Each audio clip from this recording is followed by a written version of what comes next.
하나님의 은혜에 잡히면 그 심령에 비전이 일어납니다. 아멘. 그 심령에 꿈이 가득해집니다.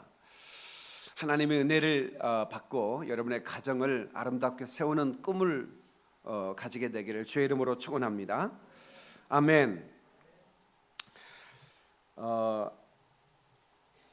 아직 신혼생활을 누리고 있는 30대 초반의 젊은 대학의 전임 강사가 사람들의 가치관에 대한 설문조사를 하고 있었습니다. 정일토록 길거리에서 만나는 사람들에게 마이크를 대면서 당신은 일상에서 무엇을 가장 소중한 가치로 생각하십니까? 라고 인터뷰를 하고 다녔습니다. 그러는 가운데 그런 사람들은 입에서 가장 많이 말하는 5가지가 있다는 것을 발견하게 됐어요.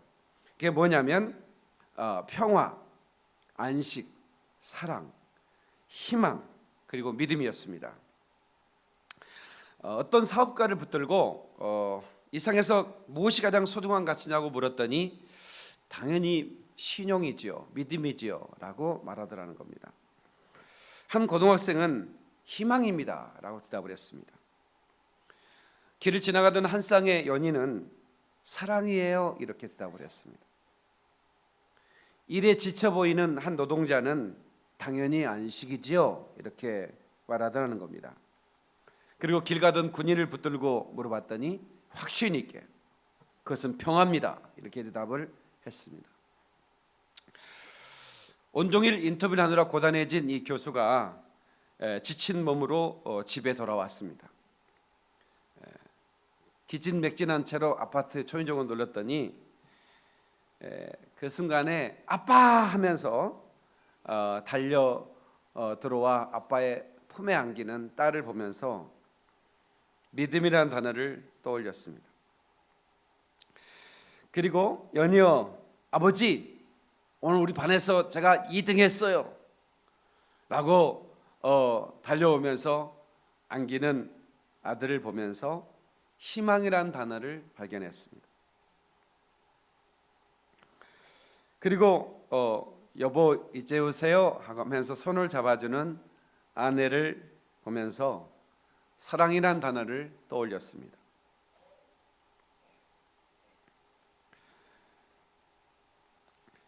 그리고 이재원이 피곤하지 씻고 밥 먹자라고 하는 어머니의 목소리에서 안식이라는 단어를 발견했습니다.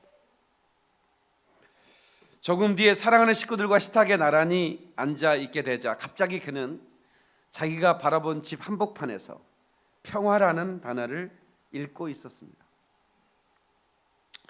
온종일 사람들을 만나 인터뷰하면서 얻어낸 중요한 5가지의 가치관이었던 평화, 안식, 그리고 사랑, 희망, 믿음이라는 이 단어들이 집결된 이 지구상에서 가장 특이한 공동체가 하나 있다면 그것은 바로 가정이라는 사실을 그는 확인할 수 있었습니다. 아멘 하십시다. 가정은 그릇입니다. 다 같이 가정은 그릇이다. 음식은 그릇 안에 있을 때 그 음식은 싱그러운 것입니다. 그리고 먹을 만한 겁니다. 아무리 맛있는 음식이라도 그릇 밖으로 나가면 그것은 쓰레기입니다. 사랑하는 성도 여러분, 있어야 할 자리에 있는 것이 행복입니다. 하나님께서 모든 만물을 창조하셨죠. 창조의 하이라이트는 아담과 하와의 가정을 만드는 거였습니다.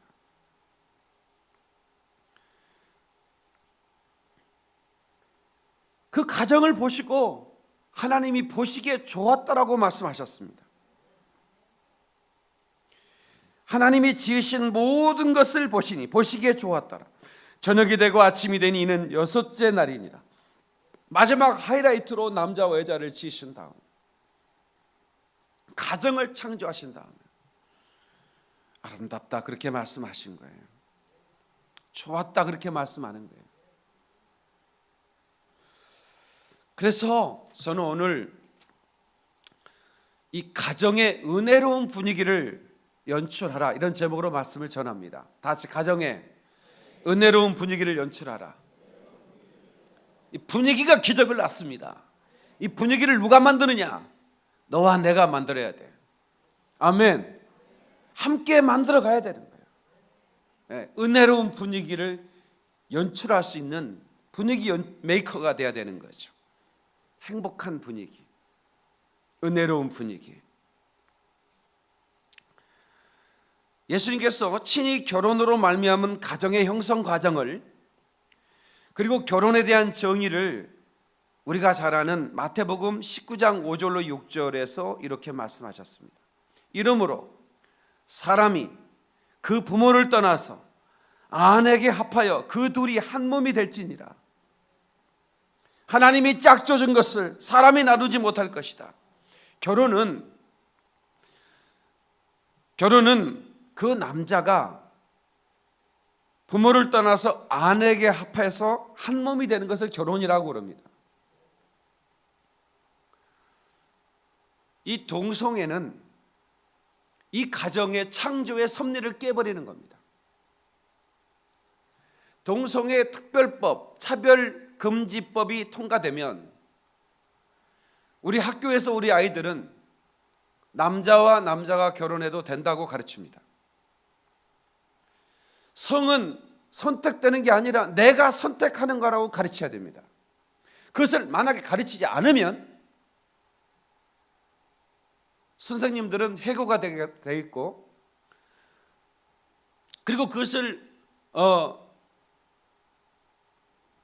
만약에 잘못됐다고 얘기하는 목사가 있다면 그 목사는 설교 끝나고 바로 경찰이 대기든 경찰에 끌려가야 되는 겁니다.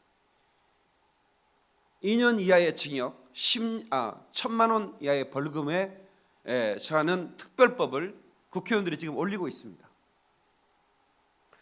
이제 제가 국회의원들 많이 친하지 않습니까?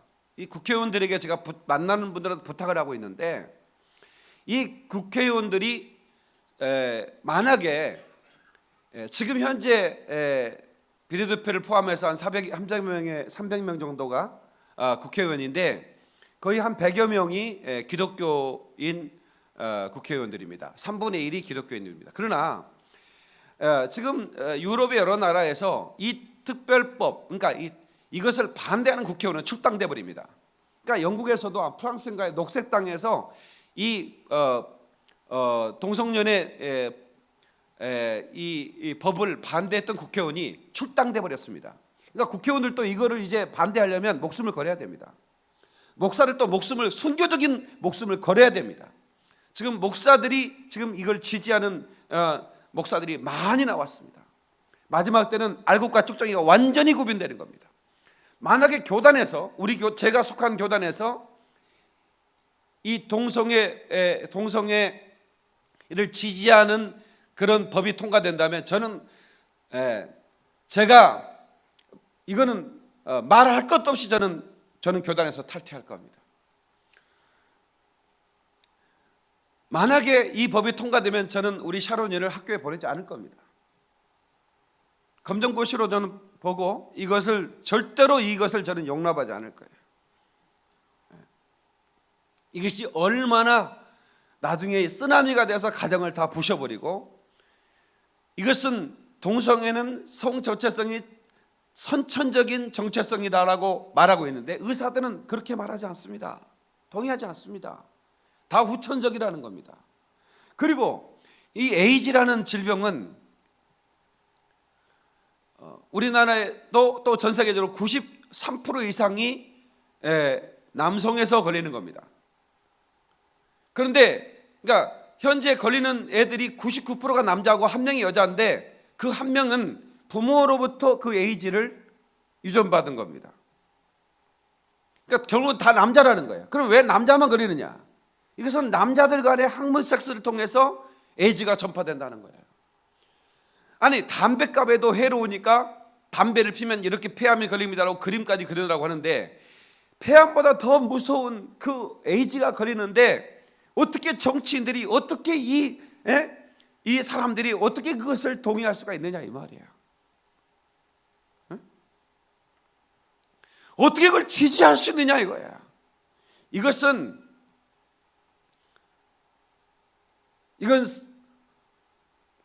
시대의 물결이라고 우리가 그것을 치부하면서 받아들여야 되느냐 이거야. 통계를 보니까 최근에 10대, 20대 에이즈 환자가 급속하게 늘어나고 있습니다.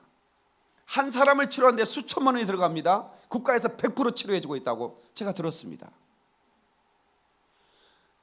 여러분, 전쟁하다가 죽은 군사들에게는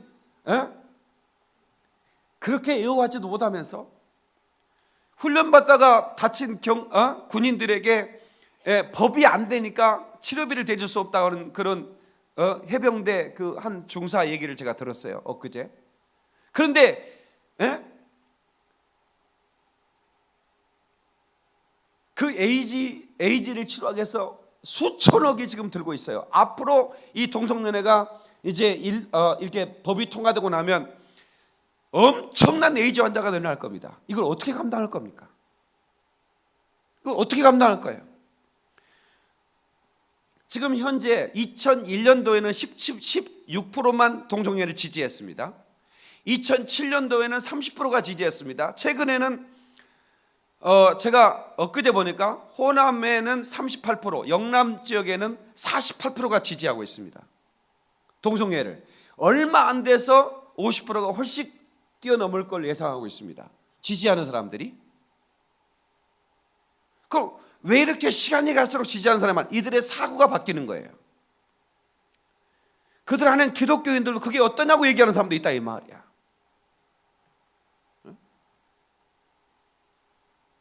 그렇게 말한 사람의 자식이 아들이 남자 며느리를 데리고 왔을 때 피눈물 날 거라 이 말이야. 말로라도 그렇게 해서는 안 되고 행동으로 이것을 막아내야 된다고 저는 믿습니다. 이거 막지 않으면 교회는 순식간에 무너집니다. 영국 교회가 왜 무너졌어요? 동성애 때문에 무너졌습니다.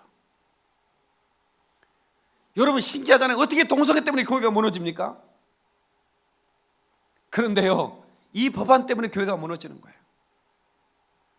왜냐하면 동성애 법이 통과되면 모든 학교의 교과서가 다 바뀝니다. 교과서에는 그림책도 바뀝니다. 가정이라는 그런 그 교과서 그림에는 남자가 그 아이를 이렇게 업고 있고 한 남자는 요리하고 있어요. 그게 가정이라는 거야. 그렇게 그래야만 합니다. 그게 교과서입니다. 아이들은 어렸을 때부터 남자와 남자가 한 가정을 이룰 수 있고 여자와 여자가 한 가정을 이룰 수 있다고 그렇게 배웁니다. 교과서에서. 공문이 달라집니다. 매스미디어가 달라집니다. 요즘 웹툰이라는 그런 젊은이들을 보는 만화에는 엄청난 완전히 쓰나미입니다. 그러니까 10대 애들은 거부감이 없습니다. 지금 10대는 60%가 좀 찬성합니다. 우리나라의 말입니다. 20대는 3, 40%? 아직도 이제 20대도 한 40% 넘은 것 같아요. 60대, 70대는 5%, 7%, 8% 이러더라고요.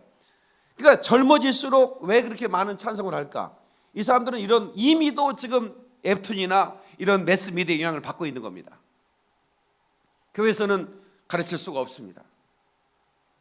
그러면 뭐만 거스르냐면 성경만 거스르는 겁니다. 그러니까 성경을 불법 책자로 취급을 하는 겁니다. 우리는 불법 책자를 믿는 사람, 아주 외계인 같은 이상한 인간들이라는 겁니다. 그렇게 취급을 받습니다. 그래서 성경 출판 금지 소송이 지금 유럽엔 다 걸려 있습니다. 성경 출판 금지. 왜? 세상 전부가 동성애는 합법화되어 있고 동성애는 죄가 아니라고 말하는데 성경만 죄라고 말하니까 동성애는 불법 책자라는 겁니다. 혐오스러운 책이라는 겁니다. 성경은. 그러니 이제 어떻게 돼? 기독교가 무너져 버리는 거죠. 아이들은 불법 책자를 믿는 사람은 이상한 혐오스러운 인간들로 바라보게 돼요. 어렸을 때부터. 이렇게까지 무너질 수 있을 거라고 상상도 못했는 기독교인이 침묵하고 있을 때 유럽은 그대로 무너졌습니다. 교회들이 술집으로, 카페로, 시장으로, 이슬람으로 막 팔려나가고 1%밖에 남지 않은 소수 종교에 불과한 그 엄청난 선교사를 이 나라에 파송했던 그 나라들이 기독교가 무너지고 말았습니다. 이 설교가 미국에도 나갑니다. 미국에는 이런 설교할 목사가 아무도 없습니다. 왜? 불법이기 때문에. 저는 해도 됩니다. 아직은 불법이 아니니까.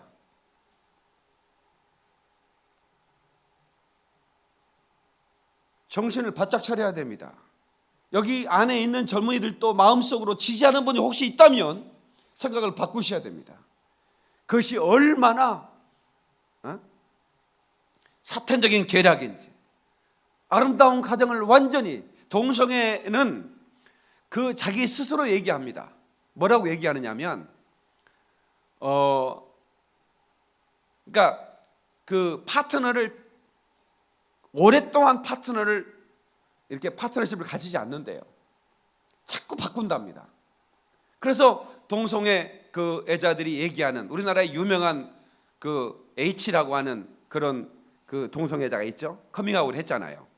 자기가 서울대에서 학생들 200~300명 앞에서 강의를 하는데 자기가 중학교 때 그 섹스 파트너만 400명인지 300명이었다고 그렇게 고백을 했어요. 이걸 방송에, 언론에 내도 되느냐 했더니 처음에는 곤란해하다가 그렇게 하라고 얘기했다고 그래요. 해도 된다고. 더 이상 뭐 감출 게 없으니까. 중학생이 자기가 동성연애를 감추고 있을 때 선배들의 300명 내지 400명 가까이 파트너가 있었대요. 관계를 가졌다고 얘기하잖아요. 그러면 이분들이 가정을 가지고 나서, 가정을 가진 다음에 그냥 그 파트너, 결혼한 관계인 파트너만 관계를 하게 될까요? 그냥 가정이라는 관계는 완전히 무너져버리는 겁니다. 하나님 만드신 남자가 부모를 떠나 여자에게 합하여 한 몸이 됐지라는 이 하나님 만드신 이 가정이라는 개념은 완전히 이 땅에 사라져버리는 겁니다. 에이즈는 창궐하게 될 것이고,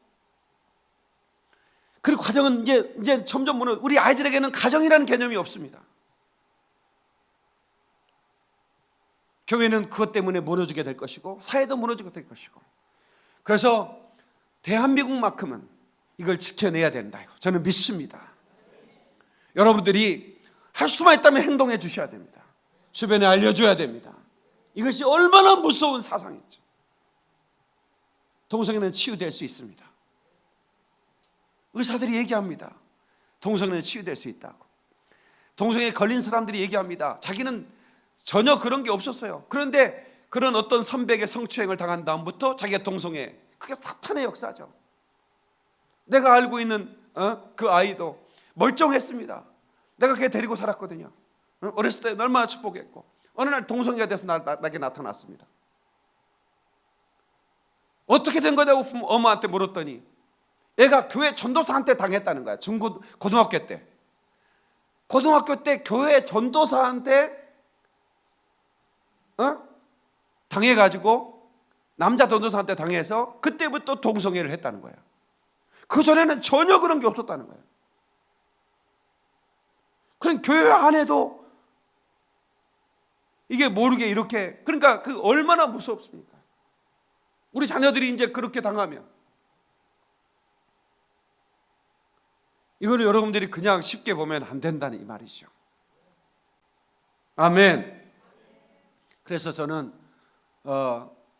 제가 제 역량이 너무 부족하지만 제가 눈물로 기도하면서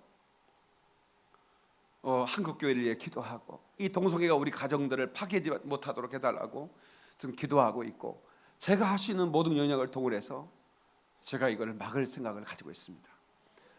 이건 한국교회 컨트롤 타워가 있어야 된다고 생각하고, 이게 목숨을 걸고 우리 성도들이 이것을 지켜낸다면 저는 가능할 거라고 생각하는데, 지금 현재 대선 주자들 거의 대부분이 이걸 지지하고 있기 때문에 저는 얼마 못 가서 이 쓰나미에 장기되지 않을까 심히 염려하고 있습니다. 마음이 굉장히 고통스럽습니다.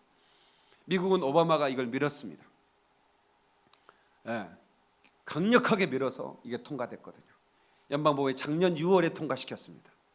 청교도가 세운 이 미국이라는 나라가 이제 멸망의 시작이 됐다고 저는 생각합니다. 미국에 계신 성도님 죄송합니다. 미국은 곧 멸망할 겁니다. 우리 목사님 미국에 계시다 오셨는데 참 마음이 아프실 거예요. 멸망하게 되는 게 아니라 멸망당하게 될 겁니다. 왜냐하면 미국은 청교도 가정이 그 신앙을 가진 퓨리탄 가정이 세운 가정들이 세운 나라고, 그 아무리 미국이 타락해도 그런 가정들이 미국의 중심이 됐기 때문에 그나마 미국이란 나라가 주도권을 가지고 살았던 거예요. 그러나 그런 가정이 부서지고 있는데 미국이란 나라가 무슨 힘이 있겠습니까? 부모님의 마음은 이렇게 자식이 잘 되기를 바라는, 그래서 자기 모든 것을 다 내줘도 아깝지 않은 마음을 가지고 자식을 양육하는데, 자식들은 세상에 10자식이 한 부모를 못 모신다는 얘기를 들어본 적 있죠. 이건 속담이 아닙니다. 실제로 이루어지는 사건이에요. 그러니까 부모님이 준 사랑의 10분의 1만 10분의 1만이라도 부모에게 줄 수 있다면, 우리는 모든 걸 자식한테 아끼지 않고 줬잖아요. 그래서 제가 그랬어요. 우리 딸들한테 너희 시집을 가더라도 11조는 하나님께 꼭 드려야 되고, 그 다음에 또 11조를 하나 떼서 나한테 좀 가져오면 안 되겠니? 그랬더니 그렇게 하겠다고 그랬어. 믿어보고 있어요. 근데 저는 열에 하나, 부모들은 다 줬어요. 다 줬어요. 대학까지 졸업하고 이거 계산, 우리 서울영광교회 한 권사님이, 집사님이 자식 셋을 키웠는데 정말 대단한 분이야. 그분은 왜 대단하냐면 그 자식을 한 사람 한 사람 한 사람 전부 다 그 가계부를 따로 쓴 거야. 자식한테 들어간 가계부를. 그래가지고 대학을 졸업할 때 딱 가계부를 넘겨주는 거야. 내가 너희 이렇게 들었어, 너한테. 그런데 거의 한 아이당 2억 이상 들었더래요. 그것도 20년 전에. 지금 뭐 3억 가까이 들어, 한 아이당. 그거 보험으로 넣었으면 평생, 40년 전에 보험 3억을 넣어놨다면 한 달에 500만 원씩 나와. 아멘 안 오는 거 봐. 이건 아멘 해야 될 건데. 평생 노후 걱정 없어. 한 새끼만 그렇게 키운 것만 보험에 넣어놔도. 그래 안 그래? 계산적으로 그러더라니까.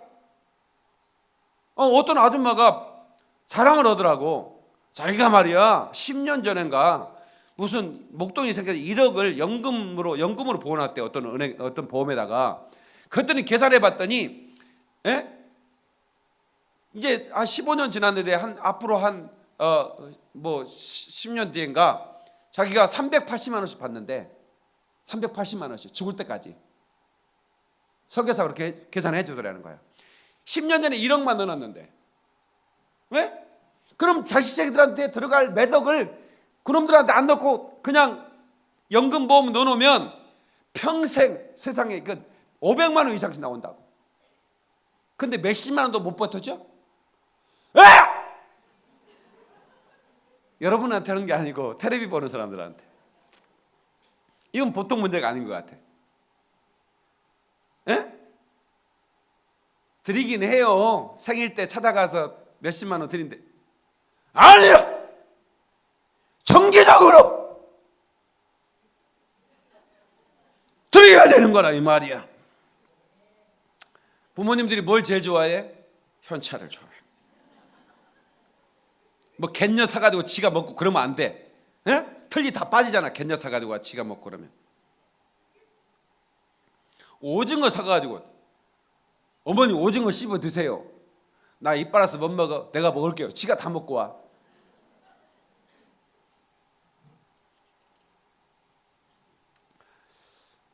자식이 아프면 부모들은 내가 대신 아파주고 싶은 마음이 생겨요. 내가 대신 이 아이 대신 아파주고, 그런 마음이 들어 안 들어? 들죠? 그런 마음으로 아이를 양육했어. 그래서 저는 우리 교회 이 효자들을 봐요. 여기 지금 기도하신 분도 효자 중에 효자예요. 예. 효자면 부인이 조금 거시기 하겠지. 예, 워낙 효자들은 부인이 조금 힘들 수도 있어요. 왜냐하면 어머니 아버지를 챙기는데 그렇게 챙기니까. 근데 그것은 당연한 거야. 경찰 생활을 힘들잖아요. 그런데 쉬는 날은 언제나 부모님한테 찾아가서 같이 얘기해드리고 맛있는 거 사드리고 그렇게 이렇게 지금까지 해오셨다는 얘기 들었어요. 내가 작년에 효행상을 시상을 했는데 올해는 제가 어깨가 아픈 바람에 그런 정신이 없어갖고 죄송합니다. 내년에 집사님 효행상 내가 드릴게. 문 목사님 기억해놨다가 나한테 얘기해. 예, 효행상은 상패하고 어머니하고 애시가라고 아버님 애시가라고 용돈까지 내가 드려요. 패만 드리는 게 아니라 추천도 해주세요. 왜냐하면 이 효자들은 복을 받아요. 아멘. 왜냐하면 그게요, 자식을 사랑하는 사람은 상을 안 줘. 왜냐하면 다 사랑해. 그래 안 그래? 자식은 다 사랑해. 근데 부모를 사랑하는 사람은 왜 상을 주느냐? 그게 그렇게 될 수가 없어. 그런데 그런 마음을 갖는 것은 너무 귀한 건 거야. 아멘.